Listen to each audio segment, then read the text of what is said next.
ATP, what it do with your boy Clay More Rain? Back at you guys with another one. Shout out to all my subscribers.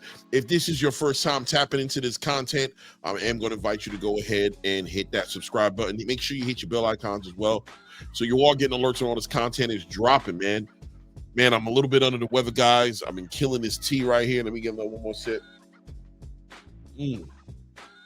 I've really been trying to kick this what looks like the cold or the flu or COVID. I don't know what it is, but it's kicking my tail. Hopefully tonight we can weather this storm, but I definitely wasn't going to let this presser go by without me building with the family. So in with those losses, right? That'll stop me from coughing all through this. Pause. I don't usually like having anything in my mouth when I do stuff like this. Pause. But I think this situation kind of calls for it. All right, so look, Tank Davis, Lamont, Roach, second press conference in the books. Let's talk about it. I don't want to laugh during this video right here because that's not what this is about, right? But we are going to speak reality into this situation that we looked at. And I know that there's going to be a lot of fanatics who are not going to like this, right? They're going to say, why can't you talk about something else? Why you always got to talk about Tank? Well, I think personally, I don't think I talk about Tank that much, to be honest with you, first of all. But at the end of the day, this is Tank's week, right? This is the rollout press conference week, the rollout press conference week for Tank in the big show on March 1st against Lamont Roach, the 130-pound WBA champion who Tank Davis is bringing up to defend his WBA 135-pound belt from on March 1st at the Barclays Center in New York. And this is the rollout, so everybody can know that this is real. They can try to build some excitement into the fight, give some perspective from the fighters, and let fans know what they probably should be expecting from this fight. That being said, we can address the elephant directly in the room right now. I saw what you guys saw, right? I saw what you guys saw, and I can't lie to you, it's concerning. It's absolutely concerning at this point, right? And what are we talking about when we say concerning? We're talking about the production of this event. The production that the PBC, that Tom Brown, that Amazon Prime would put together for a fighter on the level of Tank Davis. This is an important thing to take a look at because as you see Tank up there on the stage with him and Lamont Roach, and you see 6'4", Tank's, I guess he's always been there, but I guess in the seat where I would normally see either Calvin Ford or Leonard Ellaby, I see 6'4", this silent, quiet, soft-spoken giant of a businessman, and I see Lamont Roach and his father on the other side. You don't see certain things, and it has to go in your head what's going on here, especially a second time in a row, right? Especially a second time in the row. 2 days ago, they had a press conference that started 4.5 hours late. We all had our concerns and wonder what was actually going on. At one point in time, I thought the actual event wasn't going to happen. But as you've seen Tank Davis come up on the stage, I happen to have some inside people who are there over there with the team who was there at the actual press conference with Tank Davis, who put me up to speed that Tank was probably feeling under the weather. He, for all intents and purposes, was sick on Tuesday. Really just did not feel like being up there, just physically was not up to speed and not up to doing the press conference. So it doesn't necessarily take a shot at the quality of the press conference, even though there were things there to shoot at, but more importantly, Tank Davis wasn't himself, so we can let that move on. Now, today we see Tank Davis in DC. Keep in mind, DC is like an hour from Baltimore, I would say, give or take, or maybe even 45 minutes, right, from where Tank is actually from. So the support's going to be there. The people from Baltimore are going to come. The people from D.C. consider Tank a DMV fighter over everything. Although he's not from Washington, D.C., he is a DMV fighter. And I think normally they'd be rooting for Tank Davis, right? But this is a fight against a D.C. native in Lamont Roach. So at the end of the day, I guess that was the building up to the fight, because I think the weakest link in this promotion, the weakest link in this fight being what it needs to be, no disrespect, very much respectfully, is Lamont Roach. He doesn't have the market value. He doesn't have the built up brand. He's the one who you need to pump up his side of the conversation in order to make this fight what it needs to be. Tank Davis is already a moving franchise, a moving business, turnkey. You put him in an event, expect a lot of people to show up, expect a lot of people to have interest. But Lamont Roach is the one that we don't know. So look, DC made sense for this event to happen, right? At Howard University, inside of what looked like to be a gymnasium of some sort, is where they host this event. I think the first thing you notice as you see the event is you notice that the level of media that was there to cover the event was, B-roll, C-roll community. Just no offense, respectfully to that community that was there. You guys had an opportunity to do something great. You did the best you could. Of course, I'd expect you to take the opportunity, but I'm being unbiased and just calling it from the outside looking in to say that the media, the quality of media, to me, spoke to the quality of the press conference and the attention that the Lamont Roach and Tank Davis fight was garnering. That more big media companies and outfits didn't show up or weren't invited or whatever the reason is. It seemed very local, and it seemed like you throwing a barbecue or a cookout, or you opening a restaurant and you got your cousin on the grill, you got your mama on the register, you got your wife in the back office, you got some more cousins out there serving food, and you know that all these people are there because of connections with you. They haven't necessarily or aren't necessarily the best candidates for the job. You're showing love to your community, to your family, and bringing your family into the family business. This is what it looked like from the outside looking in to watch the actual event unfold. And it suffered for it, right? The host was what I understand to be an Instagram comedian. You know, those guys who do those little skits on Instagram, funny guy. I don't even remember his name, but I can tell you he stood out. He had a green, like Louis Vuitton, like the top and bottom, bright green, lime green, not like olive green or like a military green, camo green, like a very bright highlight green. Really stood out. And as he was speaking, and what you started to realize is something is not right here. Where is Brian Custer? Where is the production team? Where's all the lights and the glitter and the glams and all the extra whistles, the bells and whistles that normally comes with the face of boxing, more importantly, normally comes with the Tank Davis rollout?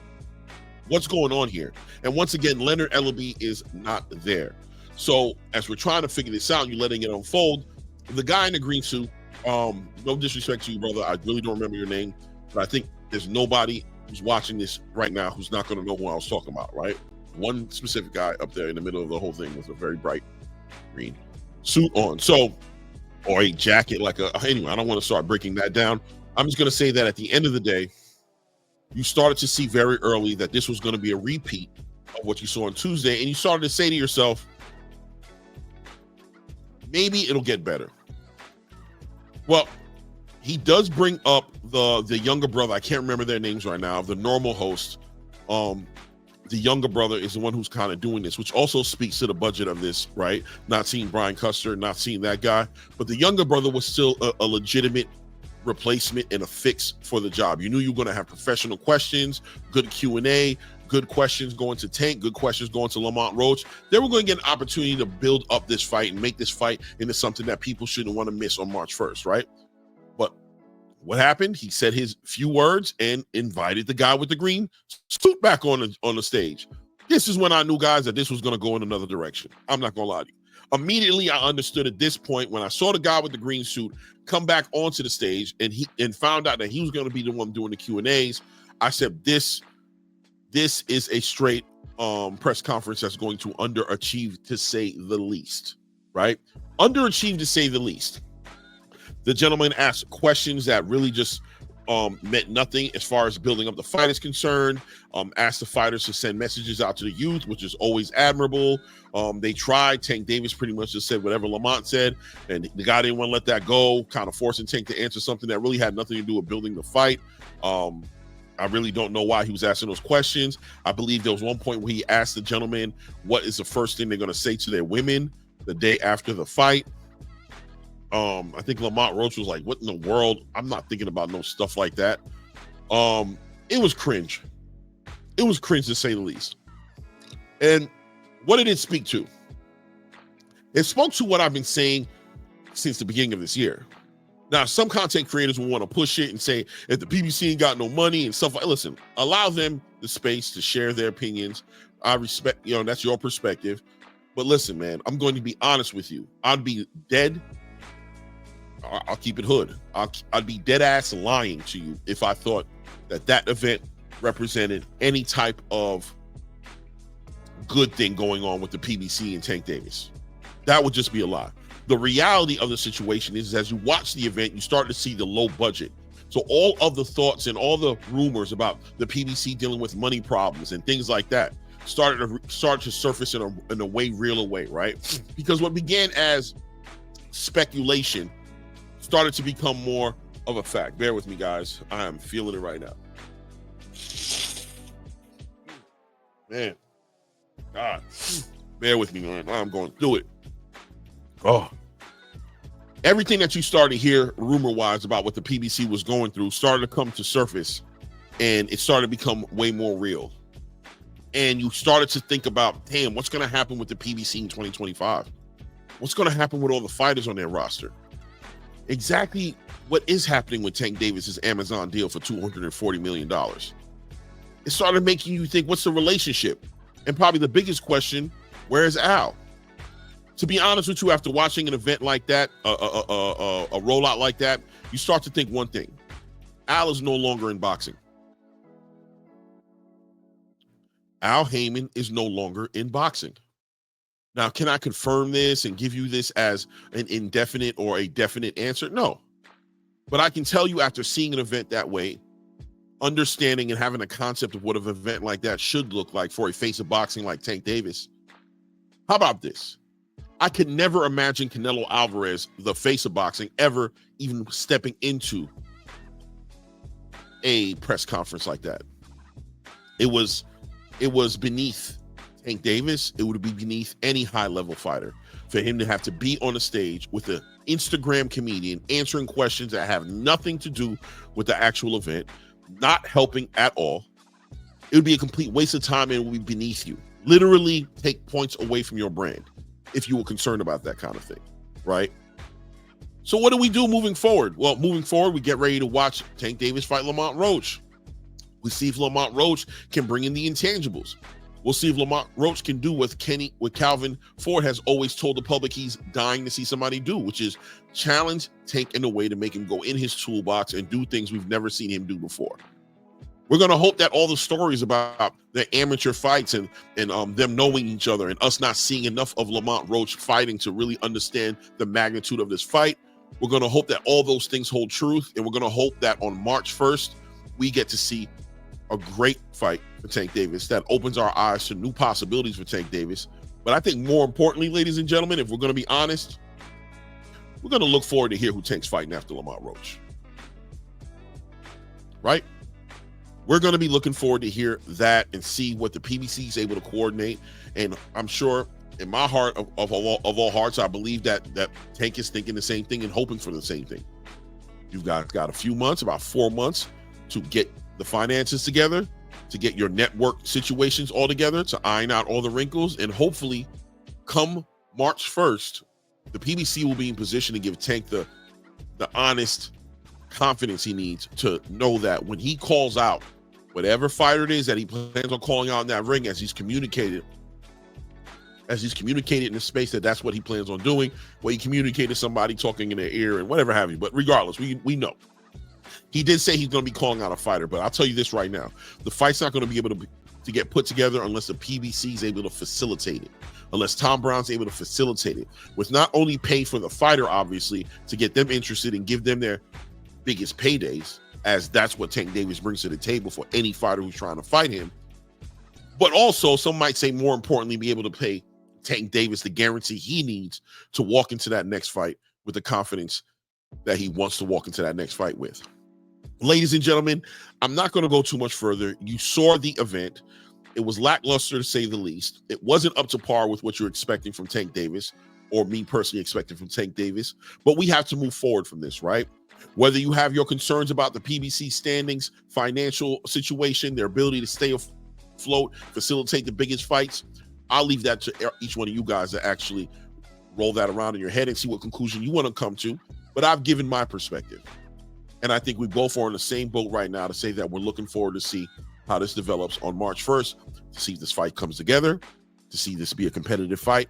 And like I said earlier, more importantly, hear what Tank Davis has planned for the rest of 2025, being that he's pretty much confirmed that he plans on, for all intents and purposes, retiring after 2025. He plans on stopping and putting a stop to his whole boxing experience and relationship, not just in the ring, but even with his promotional company. You guys let me know, put it in the chat or put it in the comments, I'm sorry. Like, comment, subscribe. Shout out to all my subscribers again. If this is your first time tapping into this content, I am going to go ahead and invite you to go ahead and hit that subscribe button. Hit your bell icon as well so you are getting alerts when all this content is dropping. But you know what time it is. I've been on here for a minute. I got to go nurse my wounds. I'm feeling a little, but I want to get better. So I'm going to go and work on that. But at this point, we out.